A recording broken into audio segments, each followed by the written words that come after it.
Hi, everyone. Thanks for joining us for today's Bronf Talk. As you can see, we have a very vibrant life to explore of Rav Zalman, and his life and thought. So really looking forward to delving into that today. And nice to see people, so I was just saying before, in person today, in people's faces rather than behind a keyboard. So it definitely helps strengthen our sense of community in hopefully a more meaningful way. On a similar note, definitely throughout our discussion today, if you have questions at any point, Reb Zalman would want this to be as democratic a space as possible. So please definitely share your questions. You can message me at any point and I'll bring you into the conversation as quickly as we can. I'll just introduce Rabbi Rose. Rabbi Or Rose is the founding director of the Betty and Greenbaum Miller Center for Interreligious Learning and Leadership at Hebrew College. He's also a 2013 and 2014 Bronfman faculty member and has previously taught at Wexner and Mea. His most recent publications include Words to Live By, Sacred Sources for Interreligious Engagement, and the book we're here to discuss today, Rabbi Zalman Schachter-Shalomi, Essential Teachings. Rabbi Rose, thanks for doing today's Bronf Talk. My pleasure. It's lovely to be with you. Great. So let's dive in, and it's as we'll discover, exciting to have your perspective, because besides this scholarly perspective you bring, you've also sort of got to encounter Reb Zalman at so many different stages of his life. So hoping we can touch on all those aspects. But maybe we could just start off at the beginning of his life and his sort of how he became a Chabad shaliach and what Chabad sort of meant to him. Sure. So Reb Zalman was born in Poland and then lived in Austria. And then he and his family attempted to outrun the Nazis, tragically. In their case, thank God, they were successful. And through travel by boat in those days, through several different countries, he and his family made their way to the United States, to New York. It's interesting that he was raised in what we might describe, I think, as a modern Orthodox family. His father and mother were both the children of Belzer Hasidim, but they saw themselves as being more modern, and they made a point of educating Reb Zalman and his siblings both in religious and secular contexts. And Reb Zalman said later in life that he found his early educational experience somewhat dizzying. However, he also understood that it contributed to the eclectic and creative person that he would become decades later. So he arrived in the United States, and he had already had exposure to Chabad, including meeting by chance the person that would become the seventh Rebbe, Menachem Mendel Schneerson.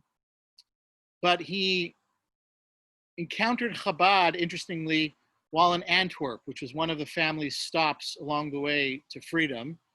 And there, it wasn't in a yeshiva or a youth group, but he joined a group of diamond cutters and polishers. And it was a unique group, and he describes the scene in the workshop where the leader of the group had a handheld microphone and a small speaker.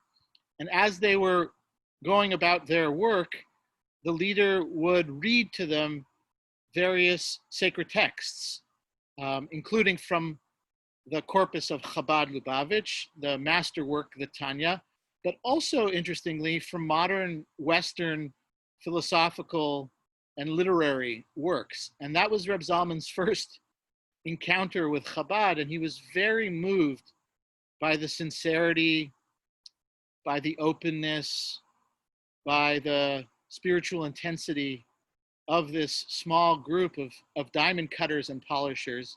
And it actually became a model for him for the community building that he did in his mature years with Jewish Renewal, etc.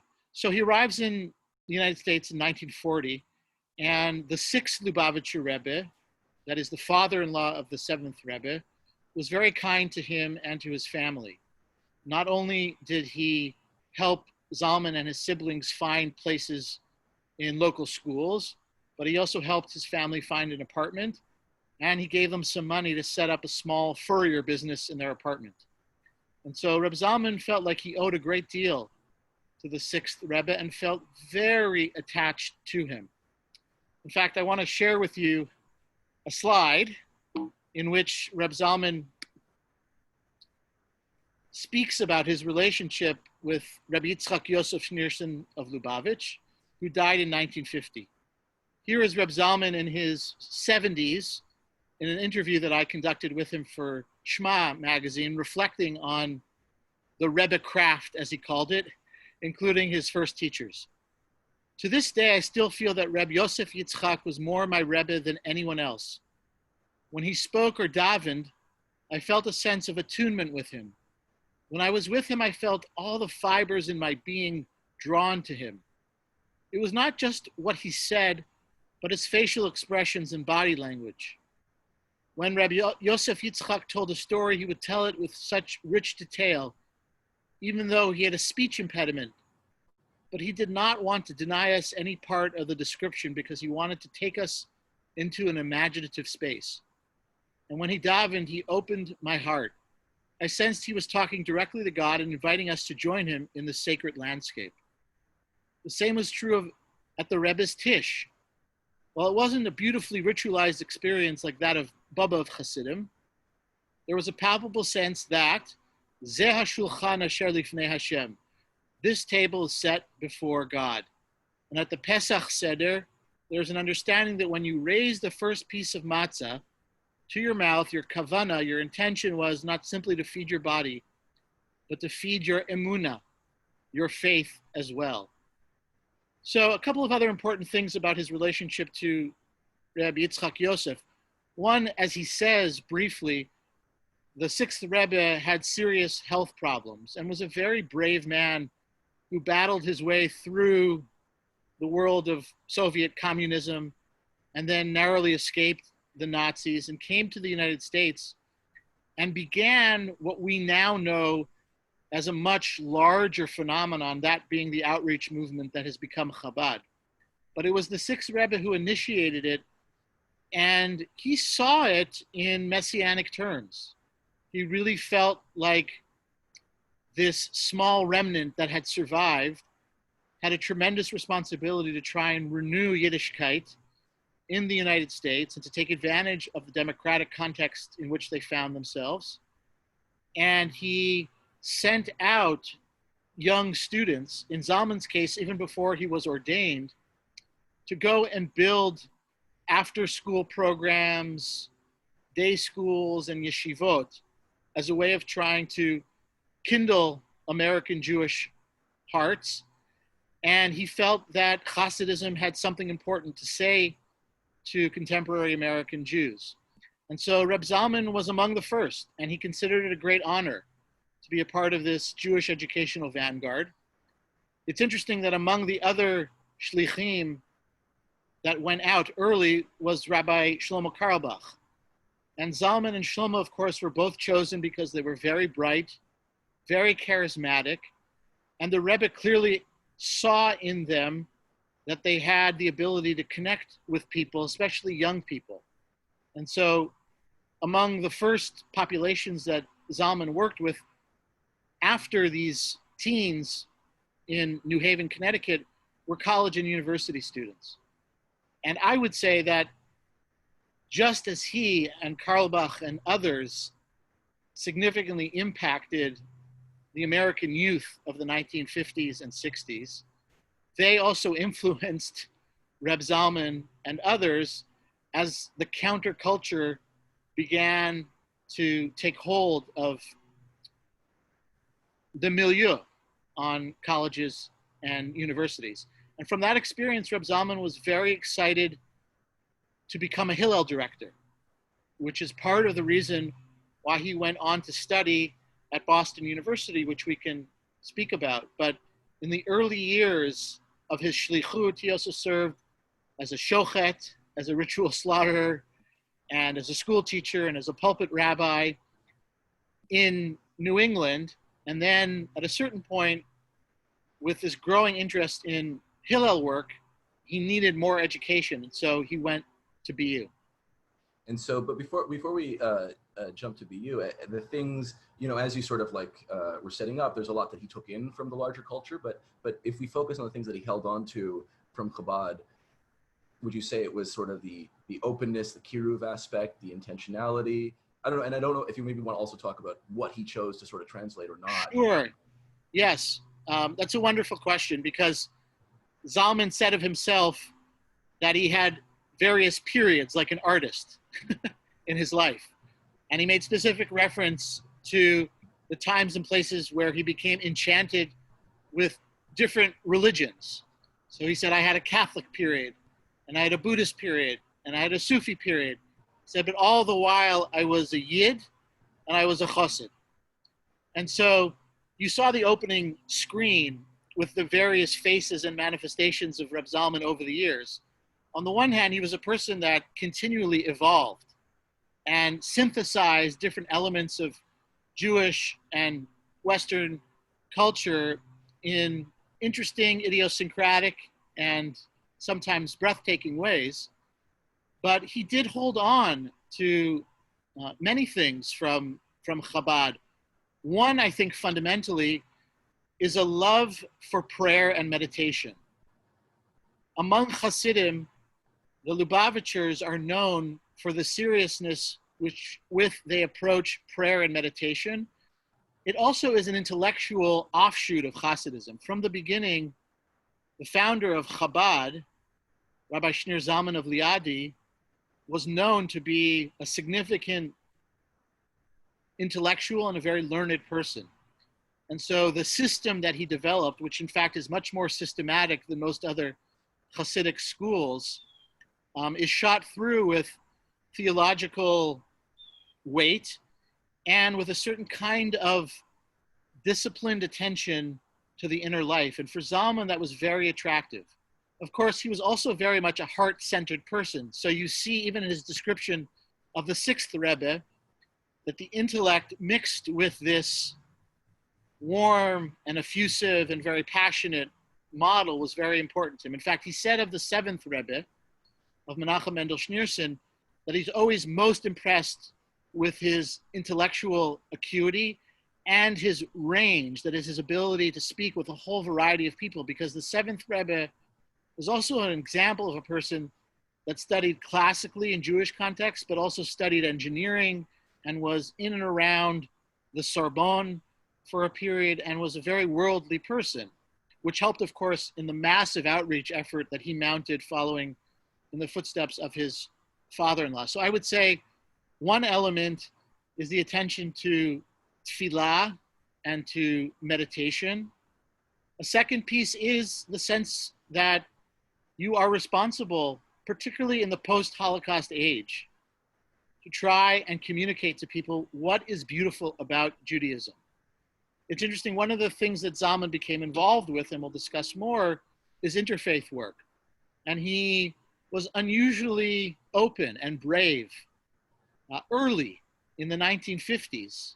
Remember, he was a person that narrowly escaped the Nazis, but he still was very open to other cultures. And yet he would say from time to time how pained he was that when he would go to a Buddhist ashram or to a Hindu temple, that regularly there would be a disproportionate number of young Jews who would come out to him at a certain point and say, still the case, well, I belong to Temple Beth X, but I really didn't find it very fulfilling. And I was hungering spiritually, and so I found my way here.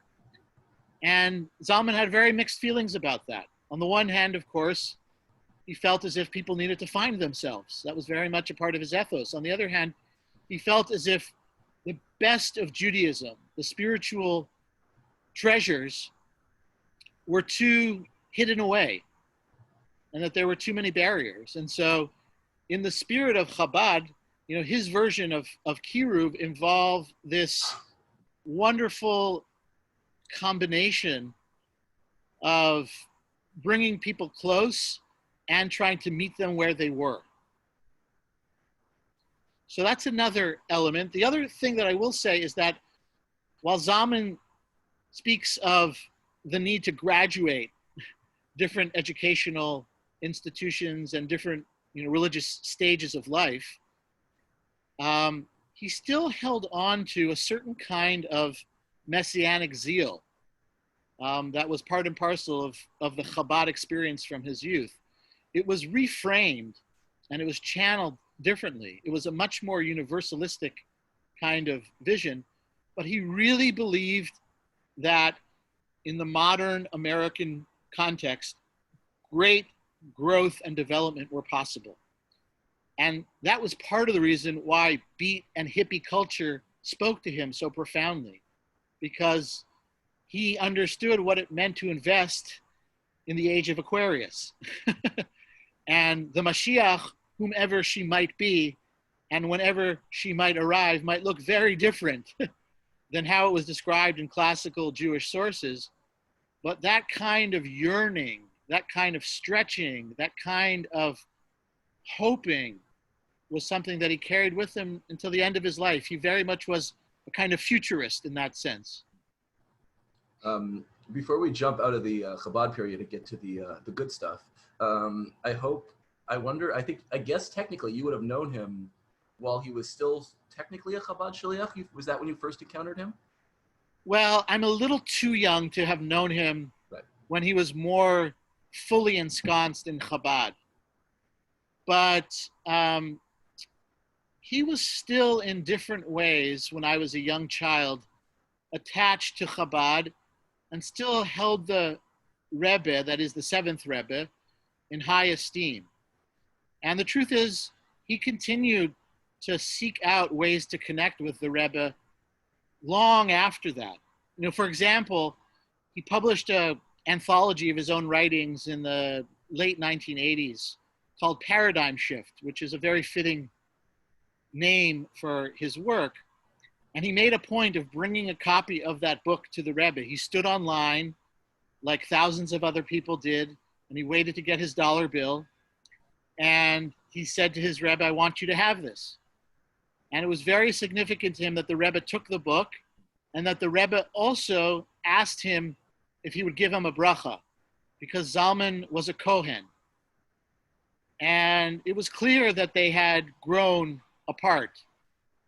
But still, to try and maintain something of that connection remained important to him. And the truth is, later in life, especially in the years when he was in Boulder, he served as a kind of spiritual teacher and guide quietly to a number of Chabadnikim and a number of people that were on the edges of Chabad or who had left and were looking for spiritual fulfillment, including a regular shiur that he had for a time on the Tanya, on that great work from the originator of the movement, Shneur Zalman of Liadi. By the time I knew him as a child and observed him, he was already multicolored. He was already much more a rainbow chassid than a Chabad chassid. And what were some of, this might lead us into sort of, what were some of the impressions you had of him as a child? What stands out to you? Sure. I was awed by him. I was confused by him. I was embarrassed, I must say, at different points by him and by my parents and all of these kind of hippie chassidim. So, one of the battle cries in my home, I'm the youngest of 4 boys, and then my sister makes 5. She was my bar mitzvah present, adopted 13 years later. But a regular cry from the Rose household was, "Why can't we just be normal?" And so, for example, I remember vividly going to Philadelphia when I was 6 or 7 years old to celebrate Pesach with Rav Zalman in the Bnei Or house, which was a kind of commune. And there were probably 30, 50 people, and half of the people at least were not Jewish. And a good number of them were leaders of other religious communities. And I was attending a quiet, much more conservative, Midwestern, Canadian Jewish day school. And this looked and felt nothing like the model Seder that my modern Orthodox teachers had prepared and engaged us in. So there were moments and experiences like that. And some of it I remember being wowed by, and some of it being disconcerted by. That is to say, can we have this number of non-Jews at a Seder? And I remember, for example, my father taking me and my siblings to various Batei Knesset, to synagogues in Jerusalem, in New York, in Canada, and he very proudly wearing his rainbow talis in these more traditional settings, and that was highly unusual. That rainbow talis, as you probably know, was the invention of one Rabbi Zalman Schachter-Shalomi, and he invented it because he said, if one studies the Zohar and the Kabbalah and Hasidism, you learn that the Sfirot, the emanations of God's light or breath or power, are often described very vividly with colors associated with them. And so when we say in the mornings a little snippet of text from the Tanakh about God dressing in light, it immediately conjured for Zalman the notion of the Sfirot, of God bathed in this multicolored talit. And of course, there are passages in the Talmud as well about God dressing in a talit. So he thought it was absolutely in keeping with his spiritual sensibilities.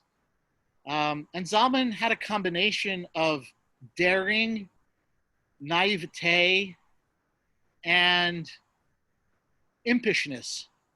So when he designed this talit, and he found a fabric maker in Montreal, and he was very much a hands-on kind of earthy, do-it-yourself person, when he took it back and wore it in Chabad, people sort of smirked and laughed at him because it was highly unusual in the 50s. Today, of course, even in many Orthodox contexts, you see people wearing talitot of all kinds. But at the time, I remember as a child, just very concretely, very viscerally feeling, sort of embarrassed by the costuming of these hippie Hasidim. Why can't we just be normal? And then, of course, as I said to you off air, my parents made a point of sending me to Chabad summer camps, and then insisting that men and women quite early should be wearing talitot and tefillin, and so forth and so on. So it was an interesting kind of melange, shall we say. But that's really what describes Reb Zalman. It's just a complete constant melange and constantly bringing things. Yes. So yes. Certainly brought up in that spirit. Yes. It sounds like. But I guess part of the story of how we go from Reb Zalman as the serious Chabad shaliach to the guy in the rainbow talit has to do with, would you say, his encounter with his black Rebbe, Howard Thurman? Yes. And this to me is quite remarkable because, as I said before, but I want to say it a little more clearly, Reb Zalman narrowly escaped Nazi Germany. And many people, of course, that escaped and were survivors lived much of their lives in insulated ways for reasons that are absolutely understandable. Why would one want necessarily to enter into conversation and work with, and in Zalman's case, seek out the company of non-Jews when you experienced the barbarism of non-Jewish cultures? And as a part of that, you felt as if the Catholic Church in particular did far too little to help defend Jews in Nazi Germany and throughout Europe. But Zalman took a different approach, and he decided early on that he wanted and needed to explore other traditions, because if things were true, if things were meaningful, if things could be helpful, then we should explore them. He often described himself as an empiricist. He liked to read William James and other Western thinkers who talked about the power of experience and letting that have a determinative role in the life that you lead. So before we get to Thurman, here's a quote from a book that Zalman discovered in 1946. He thought he was in New Haven to become a shaliach. And because he was such a curious person, he said, I should go to the public library and read up on child development if I'm working with children and youth. And lo and behold, on the acquisitions table in this public library was a book called Difficulties in Mental Prayer, which was written by one Eugene Boylan. Boylan, of course, was not a Chabad chassid, but was an Irish Catholic monk. And Zalman was both amazed and completely shocked that such a book could be written by a non-Jew. Sorry for the noise overhead. It will pass. But this is what he says. Ever since I had discovered Eugene Boylan's inspiring book, Difficulties in Mental Prayer, back in 1948, I had been intrigued by Catholic spiritual insights into prayer. Many of the monks radiated a sense of selfless piety and devotion to God that resonated well with the rabbinic training I'd received from Chabad Lubavitch. Participating with the monks in fervently reciting the Psalms opened my heart. So this discovery of this book and his early exploration both of Protestantism and Catholicism happened before he met Thurman. But a few years later, he decided that he really wanted to learn more about the psychology of religion. He was very interested because it dovetailed, as we spoke about, with the Chabad emphasis on the inner life. What does all of this have to do with kavanah, with intentionality, with dvekut, a cleaving to God, with different states of mystical consciousness, of prayer and meditation practice? So he enrolled at Boston University in 1955 for a master's degree, and his specialization was in pastoral counseling. And he had heard of a man named Howard Thurman, who by that point was a giant in American religious context, because he had written a book called Jesus and the Disinherited, which became a kind of spiritual manifesto for African American civil rights activists, including one of Howard Thurman's other students, Martin Luther King Jr., but several others. And Thurman was a very interesting contemplative. He himself was a mystic. And so Zalman became a student of his in a somewhat accidental way. And let me just tell you this one snippet of a story. Zalman arrives at BU in the fall of 1955, and he leaves his home in Fall River, which is about an hour away from BU, at about 5:30 in the morning. And the sun has not come up yet. And so Zalman takes his talis and tefillin with him because it needs to be light out in order for him to daven shachris. He arrives on campus, and he says the only building that he found open was Marsh Chapel, the main chapel on the university grounds. And he was hesitant about going in. This was 1955, and he was still very much a Chabadnik. In fact, he went to BU with the permission, the explicit permission of the seventh Rebbe. He asked him, can I go and do this? So he walks in, and he's looking for a place to daven, and he walks into the main sanctuary. He says, there's no way I can daven here. It's full of iconography, pictures of Jesus and the evangelists.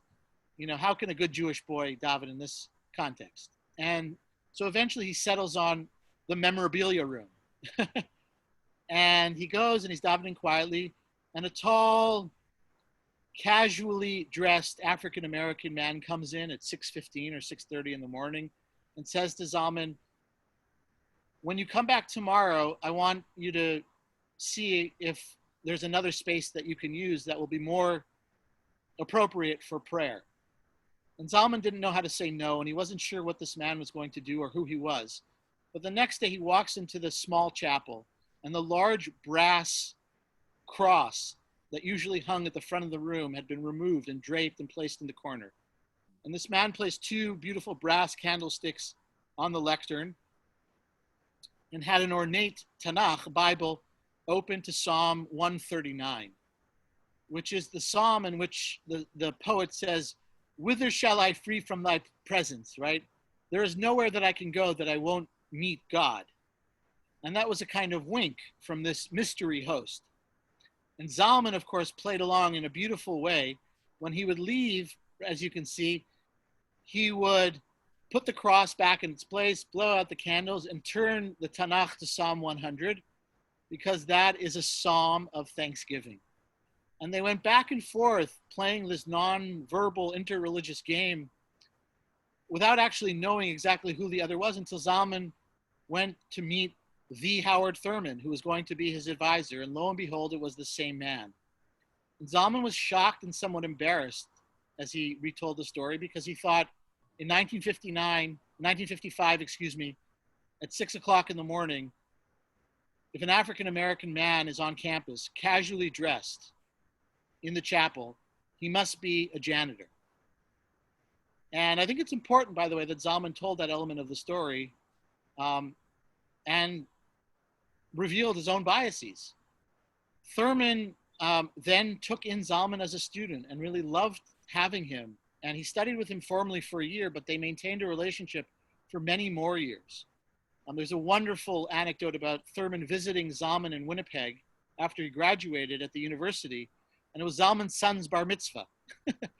And so, like a good chassid, if your teacher is present, Zalman asks Thurman to bless his son at this, liminal intergenerational moment. And then he says, I want you to come to my office. And Thurman recorded this and shared it with people at BU. He said, he asked me to sit at his desk and to try and feel, the spiritual environment. And he said, I want you, to try and bless me so that when you leave this place, there's some rishimu, there's some residual energy of yours that I can tap into, so that when you're far away and I'm in need of guidance, I can feel your presence. And, that speaks volumes. And in fact, Zalman went on to lovingly call Thurman, his black Rebbe. And it's very important to point out that Thurman was a very experimental educator, and Zalman learned a lot from him. So Zalman remembers, for example, going with a group of students into the large sanctuary at the chapel, and Thurman asking each person to read sections, from the Tanakh in different voices, as a way of refining their skills as orators. Or he remembers Thurman having labs, as if it was, a science course, in which people would experiment with new liturgies, or with breath work, or dance, or different lighting. And Thurman asking students to imagine transferring an experience from one sense to the other. And that's who Howard Thurman was, among many other things. He was a committed contemplative and mystic. He was an experimental educator, and he was very open to interreligious and cross-cultural engagement. So he was thrilled to have a student like Zalman that took all of this so seriously and came to it with years of his own experience. That's really beautiful. And I think it sets up a lot of sort of the path he takes forward in interfaith engagement, which I hope we'll get to in a sec. But I just wanted to pause on sort of how he starts reformulating Jewish thought, and maybe we can even take the example of the Rebbe, of how he rethinks what the role of, democratizes the role of the Rebbe, and just wondering what I know you spoke to him explicitly about that, so I don't know if you want to sort of. So, as Zalman grew into the age of Aquarius and then the New Age, more and more he believed that there needed to be a paradigm shift Jewishly. And as a part of that paradigm shift, of course, he wanted to see the introduction and the mass distribution of Jewish mystical sources and traditions that otherwise were carefully guarded, over the ages.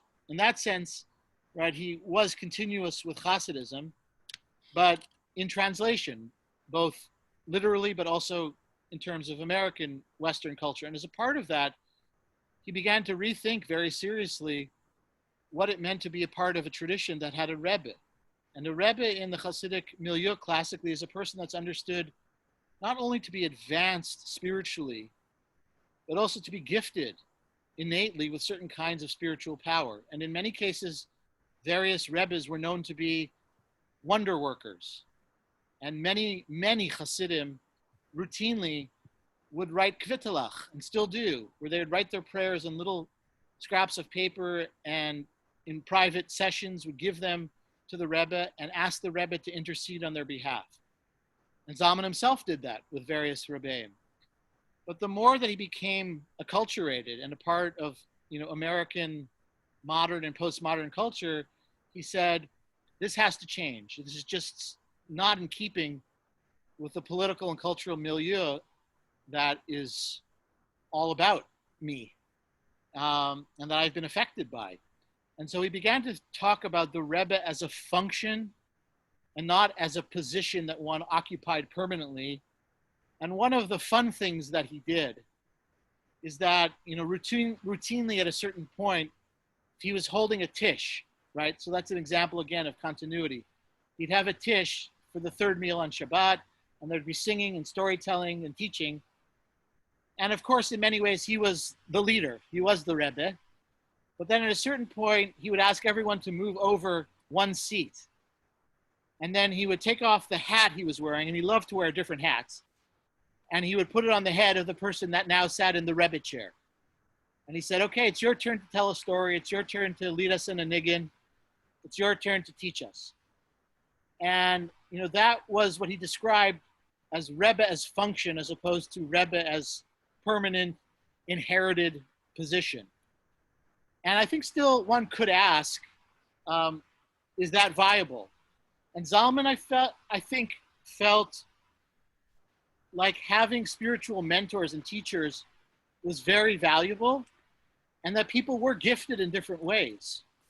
And so he didn't want to entirely flatten, the Jewish religious landscape. On the other hand, he had seen what could happen when too few people were given too much power for long periods of time. So that was his attempt at democratization. I can also say, again, because life is full of tension, that in his later years, when I went to various Jewish renewal gatherings, he was unquestionably the Zayde and the Rebbe in many ways. And so when he walked in the room, people stood and people asked him for brachas. And he tried to explain, in his own way, what he thought he was doing and what role he was playing. But he didn't want to give up entirely on that. And I think he wanted his students also to try and pick and choose carefully elements of what he described as Rebbitude or Rebbecraft that they could cultivate, which was different for him, of course, than simply being a rabbi in the American sense or a Rav. But, it was an interesting tension that remained about how to be and how to function as a charismatic spiritual teacher and leader. And I think there is, because there is such a dearth today of kind of Rebbe-like figures, and, understandably the correction he's making is to limit sort of the authoritarian streak. But I guess I wonder, in his interview with you on this, he makes some comment where he says, I function as a Rebbe in a certain context, and then when I go to the movies, I'm no longer functioning as a Rebbe. Right. And so that just struck me as a little bit, besides the flattening aspect, do you think there's a sort of evasion of seriousness or responsibility in some of it? Is a fear of taking on too much? Right. Maybe not. I don't think so in his case. I mean, one of the things also that I observed in the last 2 decades of his life, that is when I was older and more mature and engaged him as a young adult, I found that he had spent a lot of his time trying to mend relationships and was very open about mistakes that he had made. So I think that he was gifted with a long life, and he tried to use that wisely to discern and to hone and to become a more transparent person. So I think he took the role of Rebbe very seriously. I mean, just as he was a beat and hippie Rebbe, he also became a cyber Rebbe. Mm-hmm. He loved gadgetry and he loved computers. So he was Skyping with people, I think, the day that, that program was available. And he was counseling people all over the world, really, until the very end of his life. So he took it very seriously. But I think he also understood that American democracy called for something different in terms of leadership models. He had lived through several revolutions, if you will, culturally, feminism being one of them. In his early days, even as he was imagining the beginnings of B'nai Or, he is not he was not the kind of feminist that he was in his 60s, 70s, and 80s. And so, he had evolved, but I think he was nervous about abuses of power. And he said he made mistakes himself. That is, in the age of dropping acid and of free love and open marriage and all the other things with which he experimented, he felt like as a more mature and seasoned teacher, he wanted to be much more careful about boundaries and about when and where people were functioning in which ways. So I don't see it so much as an evasion, but as an attempt to say, yes, I have certain gifts and I have honed certain talents and I can do for other people and with people, but I also know my limits. And I think there was a certain kind of lightheartedness that came with wisdom, frankly, about the fact, as he says in that interview, I can go catch a flick and have a slice of pizza, and just relax and be myself in ways that, when you are always on, you can't. So I hope that's helpful. Yeah, no, that makes sense. And I wonder, as we kind of skipped over the 60s, 70s portion of his life a little bit, and certainly part of the good stuff would be his relationship with Timothy Leary. Yes. Do you want to talk a little bit about how psychedelics sort of informed his Sure. Jewishness? Yeah. Zalman was very intentional, and then in some ways he was like Zelig. He sort of bumped into and met all kinds of extraordinary people. So, on the screen you have Thurman, you have Thomas Merton, probably the most well-known Catholic monk in American history. And Thurman and Merton were people he became very close with. He wasn't quite as close with Leary, but in 1963, Zalman served at Camp Ramah in Connecticut as the religious environmentalist. It wasn't environmentalist in terms of the environmental movement, although he had a significant hand in awakening Jews to that. But his job was to create a spiritual avira, to be an informal educator. And so in that capacity, of course, in the midst of his Catholic phase, he had a talisarium and a scriptorium. And he had these stations that he set up where kids could make their own talesim and mezuzot. And he would send people on private retreat with a Tanakh or a Sidur. And a lot of that he learned from Merton, other contemplatives, from monks. So among the other things that he did that summer is that he took, his campers on a tour of some of the sacred places in New England. One of those stops was at a ashram in Cohasset on the Cape. And there by chance at this kind of beat hippie, Northeast ashram was Timothy Leary. And he had read about Leary and heard about the experiments that Leary was doing. Leary, it's important to remember, was not yet the kind of national icon or, bad boy that he became in the late 1960s. And LSD, of course, was still legal. So Zalman was very interested in it. And he arranged with Leary to drop acid together. And Zalman found the experience to be mind-altering, quite literally. He was so moved by the experience that he actually wrote about it. Whether that was wise or not, is a different matter, but it certainly got him into trouble. Because he said, I prepared for the experience like I would for other experiences of tefillah and meditation, or for Shabbat and Chagim. I went to the mikveh, and I dressed in white, and I wore my talis, and I entered into this experience because I thought it was very sacred. And because based on the descriptions of other people, it looks and feels and sounds like mystical experiences from masters from my own tradition. And we know that these masters had various kinds of techniques, breathing techniques, and other kinds of physical gestures. And some of them, smoked and drank different things and ingested herbs and so forth. So he thought it was very much in keeping. And he was, very curious. It's interesting, in that report that he wrote, he said one of his disappointments is that symbolically the experience was quite bare of Jewish text or tradition or ritual object. He somehow thought he would experience, the trees as menorot or something like that, or that he would be visited by the Baal Shem Tov or the Ari Yitzchak Luria. But what he did experience quite profoundly, which changed him, is a sense of unity, an overwhelming sense that he was connected with life around him in ways that the mystics regularly talk about. And he said, I can't give proper language to it, but this little pill completely changed the way in which I experienced the unity of creation and what he experienced as God's presence coursing through all of life in the ways in which Hasidim regularly speak.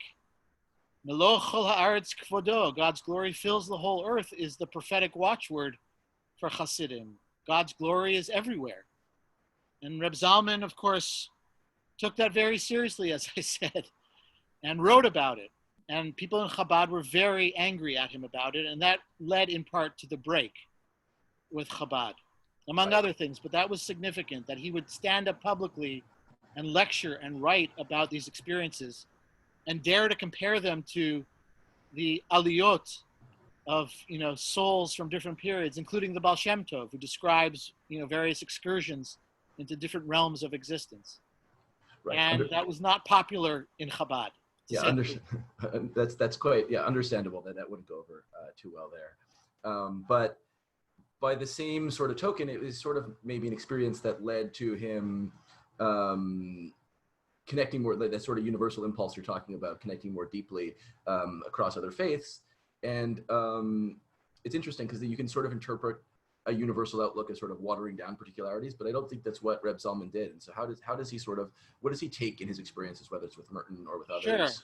Sure. So, one good example is this quote that he has here from his experience with Merton. People would often ask him, with some curiosity about the celebrity of Merton. That is, what did you discuss with him, right? And Merton died very prematurely, as you may know. He died through accidental electrocution on a trip to the Far East, and he was still very much in the prime of his life. And so he became a figure of great interest and curiosity to many, many people. He was already a best-selling author and considered, a spiritual and political giant. So the quote from Zalman, I think, is very interesting and relates to your question. Merton and I were both interested in the upaya, Sanskrit literally meaning means to an end, the skillful means that people use for their transformation. What helps us with tikkun hamidot, repair of one's attributes, can conversatio morum, fidelity to monastic life. How do I move from my is to my ought? And in just that little snippet, you can also see Zalman's reading and erudition cross-culturally and interreligiously, and his playfulness, right? So he's borrowing from the Sanskrit, from a Hindu term about the upaya. What does it mean to work on oneself, to be involved in the process of refinement, which, by the way, is one definition of what it means to be a chassid. When asked, the Kotzker Rebbe, the great kind of fiery 19th century Rebbe, said, you want to know what it means to be a chassid? It means to work on yourself. So, internally and externally. So Zalman was very drawn to other people that took that seriously. And he was also very drawn in personal ways to people that were willing to take risks in that regard. So it's no accident that he befriended Thurman and Merton and Leary in a different context. And then later in life, the Dalai Lama and others who he thought were quite serious, were grounded in their traditions, but felt the need for more expansiveness and for communication and for the exchange of wisdom with many other people. I'll show you a quote from the end of Zalman's life, which I think helps to contextualize this. So you can see on the right that this is an older Reb Zalman. Interestingly, as I said before, he loved to dress for the occasion. So this is a gathering of world spiritual leaders, and he's wearing, his kapata and a shtreimel. And on stage with him, among others, is the Dalai Lama and Bishop Tutu. And this is where Zalman arrived in his mature thought, I would say theologically, vis-a-vis interfaith or interreligious engagement. Just as the human body cannot function to the best of its ability without the heart, the kidneys, and the liver, each doing its job, so does the world need us, individuals and communities, to do our particular work. But this also requires that we cultivate a synergistic relationship in which we are growing together, sharing the vital nutrients of our traditions with one another. Our very existence depends on it. And that, of course, has everything to do with his learning about ecology and ecotheology. Really, how interdependent are we? Vitally, and in ways that we can't possibly understand, right, in our mundane lives. Meeting people like Thurman, Merton, Leary, Richard Alpert, of course, who became Ramdas, Zen Roshis, Swamis, nuns and priests, ministers, and transpersonal therapists had a bearing on my emerging reality map. I changed from one who advocated restoration to one who instead espoused renewal, an ongoing process of staying at the growing edge of the tree of life, where it is both juicy and in touch with my environment. I had been initiated into being an organismic thinker, a Gaian, that is right from Gaia, the goddess in Greek mythology, who is a Jew. So in his mature thinking, he believed in a balance of universalism and particularism. And one of the images, as you can see here, that he loved, which, by the way, he learned from Howard Thurman, was about life on the growing edge. That was an expression that Thurman really loved and taught Zalman, and Zalman used it regularly. And for Zalman, it meant, on the one hand, you need deep roots. So he would often say, why would anyone want to cut themselves off from Rabbi Akiva, or from the Rambam, or from the Baal Shem Tov, or from Nechama Leibovitz? Right? All of these are our teachers. But you also have to imagine yourself as a tree with branches that is in vital relationship at the edges with your environment, whether that's Jewish or not. And the question is, what can you learn and how can you best engage with others? And he would also say of that tree metaphor that he loved, that most of the life of a tree, of course, are on the outer rings. In some sense, the middle is dead matter. But you need that bulk, you need that heft, you need that grounding. And I think that's who he saw himself as. And it was iterative. That's important to say too, Adam. He was highly experimental. So, at certain points in his life, he felt it, absolutely necessary to go and sit in a teepee or to, do zikr with Sufis. In his 70s and his 80s, having had a rich set of experiences, he was more interested in asking the question, okay, now how can I integrate that into my Jewish practice? And how can I then carry that forward through my students, through my teachings, in ways that will be healthy for the continuity of Judaism? And, he had different seasons in his life. And I think near the end of his life, he stressed more the need for continuity and responsible and thoughtful harvesting or weaving or amalgamating. He was very much, as scholars of religion describe, many postmodern thinkers and actors as a kind of combinative thinker and leader. But the way that he saw it was Jews needed to be Jews, just as the kidney needs to be the kidney and the liver the liver. Part of that, by the way, is taken from Yehuda Halevi, from the medieval Jewish philosopher who talked about, the world's religions as parts of the body. For Halevi, it was clear, and without need for explanation, that the Jews were the heart of the world. Zalman was trying to reimagine that using the same kind of organismic thinking, but saying we live in a post-triumphalist age, or at least we need to grow into a post-triumphalist age in which it's not a zero-sum game. And he simply was not willing to say Judaism is better than. But he insisted that Judaism had something to say to the world. In fact, one of his last books, which I think is one of the best edited books, it's called Jewish with Feeling. And it's a really helpful kind of sustained introduction to his thought. And he said, I wanted to originally call it, if you're such a universalist, why are you still Jewish? but the publisher didn't like that title, so it became Jewish with Feeling. But in the book, that's much of what he talks about, which is why Judaism is a path, why Judaism is a light, why Judaism is beautiful, even if it's not the only light and the only path and the only tradition that is beautiful.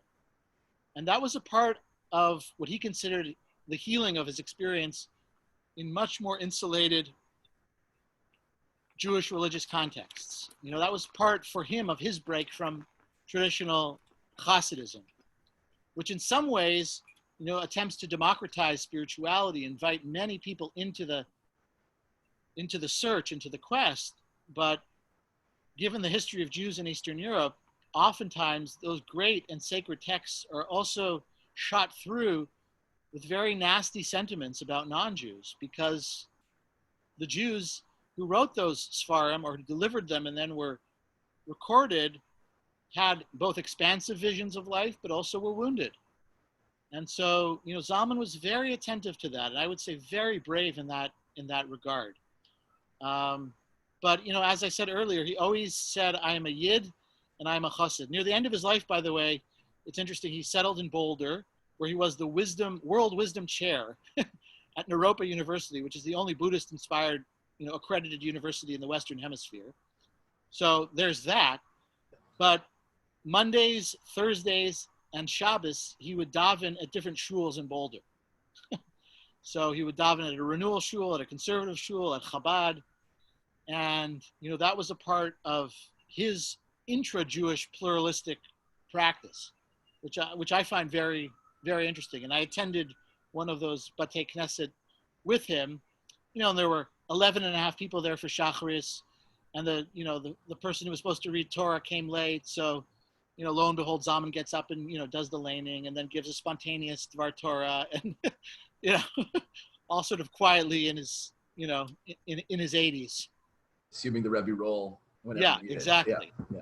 And it's really powerful. I mean, there are very few, I can't think of many other thinkers who can simultaneously maintain such a particularistic outlook while taking in and being so open. And that's...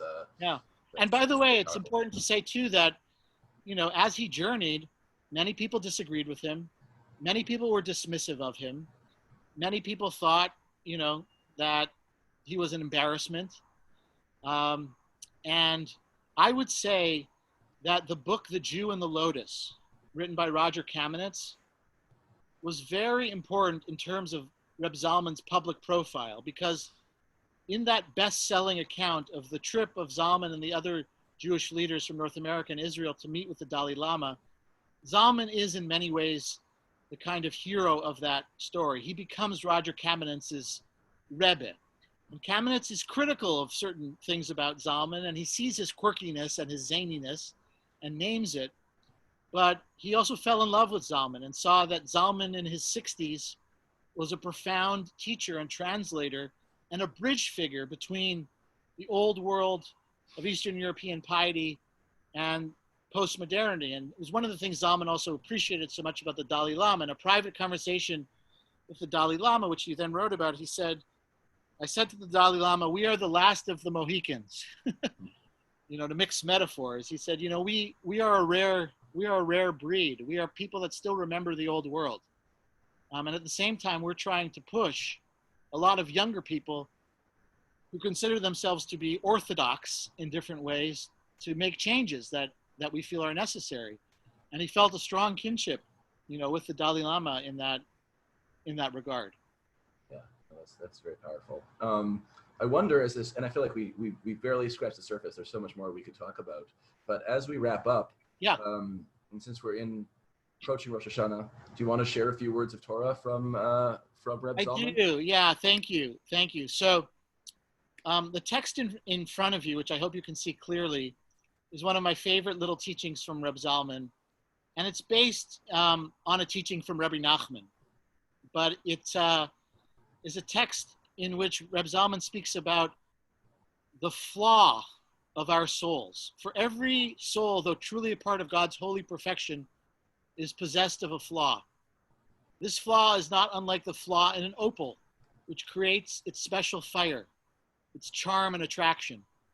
The only difference between the fire and the flaw in the opal is in the refraction of light.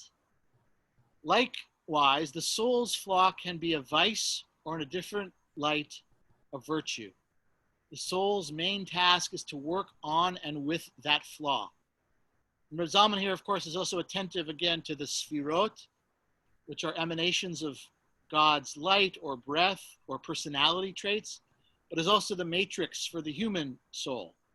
So he's asking us, each of us, to ask ourselves, what is my flaw and my fire? And what he's saying, I think, quite profoundly is, more often than not, they come together. And you can't easily divide them. You can't split them. And the question is, how do you refract the different facets of yourself?